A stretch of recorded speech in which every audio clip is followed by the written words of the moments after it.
dari kelompok 3 bakal vlog ya. Ya, betul.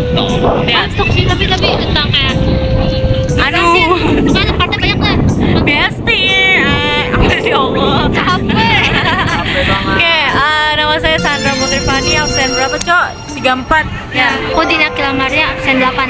Saya Ahmad Pade absen 2. Fatih Rahman absen 21. Saya Acara Psikolis absen 13. Ya, saksikan ya. Bentar, sebenarnya Apa? ini ada Sulaiman tapi dia mau Maliki gitu, pacar. Emang Maliki menginflasi sekali anggota aku. Balikin Sulaiman. Balikin.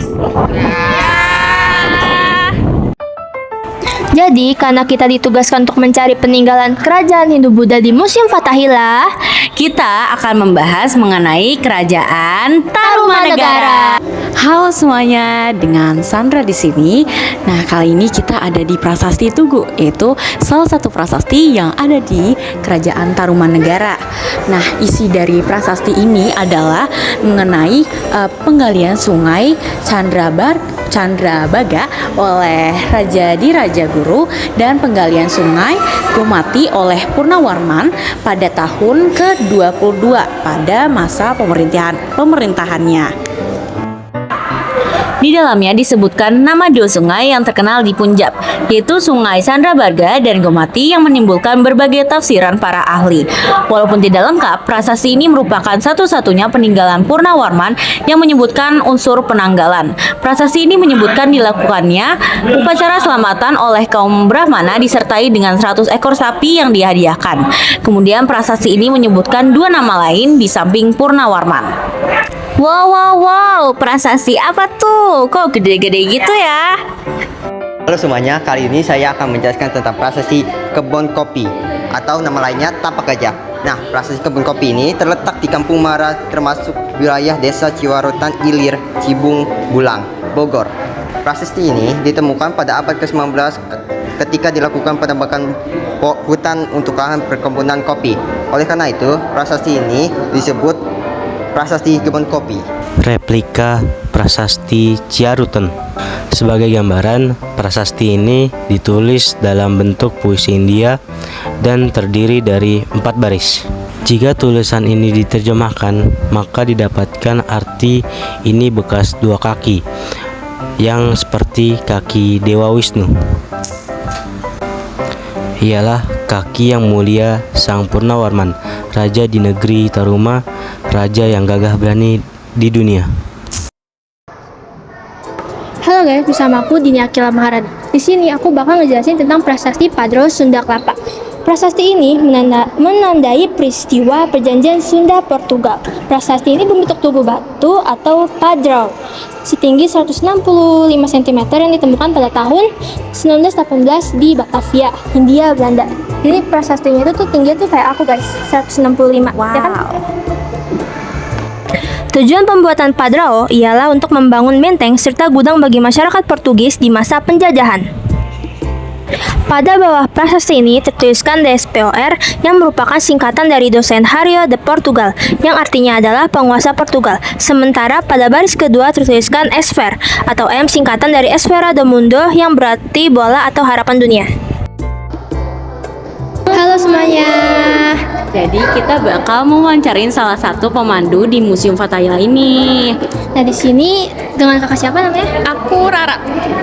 Dan kakak Rara. Oke, pertanyaan pertama tuh dari kita adalah Sudah berapa lama nih kakak menjadi pemandu di museum ini? Aku udah sekitar 1 bulan ada di sini. Iya. habis itu ada keluh kesahnya nggak sih pas ngejaga museum ini gitu? Apa ya? Mungkin belum ada sih sejauh ini kalau kesannya.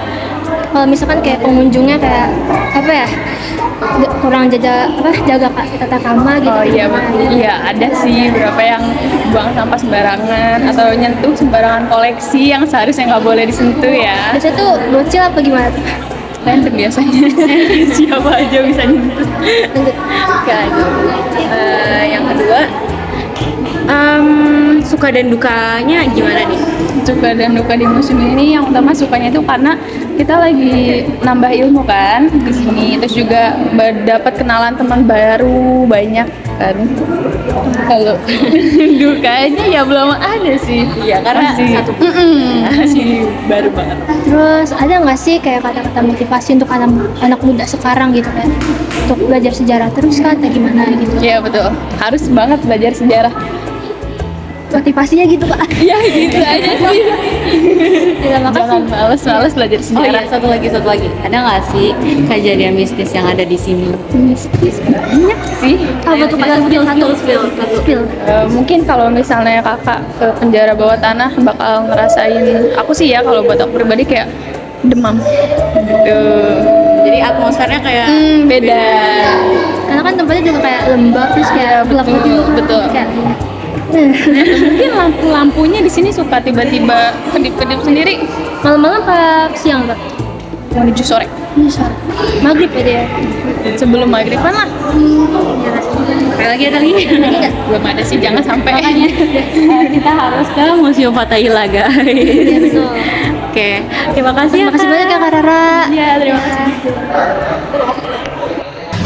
Nah, sekarang kita berada di halaman belakang museum nih guys. Ngapain tuh? Nah, kita bakal nge-review tempat paling ikonik di museum ini.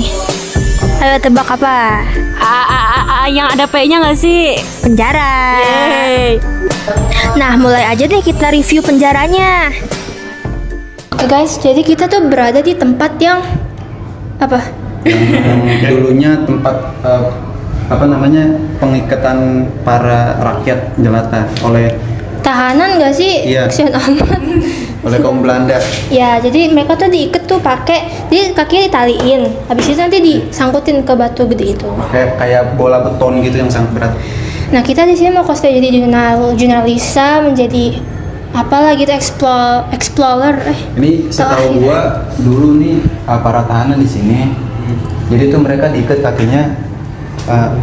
Mungkin kalau banjir itu dia kelelep di sini, jadi matinya itu karena kelelep, atau juga bisa karena bakal dipenggal di kota tua itu yang lapangan luas itu yang ada meriam tuh dulu bendera. Nah sekarang diganti. Nah, mereka juga tuh paling mati di sini karena ditumpuk-tumpuk. Jadi kan kayak sesek ya kan? Ya nggak sih? Karena kalau misalkan kalian lihat di penjara lain tuh batunya tuh lebih banyak, pasti muatannya juga tuh banyak banget orang-orang. Jadi kayak mereka juga sesekan gitu, jadi kayak mati gitu lah ya. Iya benar. Jadi kita di sini merasakan aura-aura mistis apa ya Mas Fatir? Waduh jangan tanya saya nggak ngerti. Saya juga enggak sih. Coba. Jadi Dan kita tingginya ini cuma 170 nih. 170. Terus lo ngerasa apa di sini? nggak apa ya? Ini ngerasa apa Din? Sesek aja. Sesak, jelas sesak. Karena Terus- kan tempatnya itu Iya. sirkulasi udaranya itu Iya, kayak dikit. kurang gitu loh. Iya. Meskipun ya pintu segede gini gitu, tapi kayak tetep aja gitu. Berapa orang sih yang ada di sini kira-kira? Berapa ya Tir? Waduh enggak. Mungkin kalau perkiraan ya mungkin kayak puluhan, maybe bisa ratusan. Kalau ratusan sih menurut gue nggak mungkin. Iya, kayak puluhan. Puluhan. Iya, puluhan. Tapi Karena kalau misalkan kejam ya terbagi bisa ada ratusan. beberapa penjara gitu loh. Kayak di sebelah kanan itu ada lagi pintu gitu. Di Ini kiri ada banyak kan? lagi dua apa tiga gitu. Ini pokoknya berdarah tuh banyak pokoknya. Dan kalau kalian lihat sendiri gitu, datang kalian lihat satu persatu ruangnya tuh bola-bolanya tuh lebih banyak gitu. Iya. Terus juga apa ya? Di situ bau gitu. Bau pesing, bau tikus. Tahu nggak sih? Cosplay Tir? Cosplay? Kok ada yang suara ngebisik sih? Nih contohnya masih ada. Patir. Nah ini sumpah ini berat banget kayak beton nih. Tuh. Ini kira-kira kalau dikiloin 10 kilo lebih asli. Emang Tir? Iya, nggak bohong. Yang ini berapa Tir? Yang kecil nggak tahu. Sumpah berat banget. Gila, bayangin. Yang kecil bayangin. aja udah segitu, gimana yang gede loh? Gede aja. Lu Heran. bayangin, lu hidup di tahun ini penjajahan Belanda, terus lu jadi tahanan, kaki lu diikat di batu gede itu. Kayak lu mau kesana kemari juga susah banget ya kan? Iya.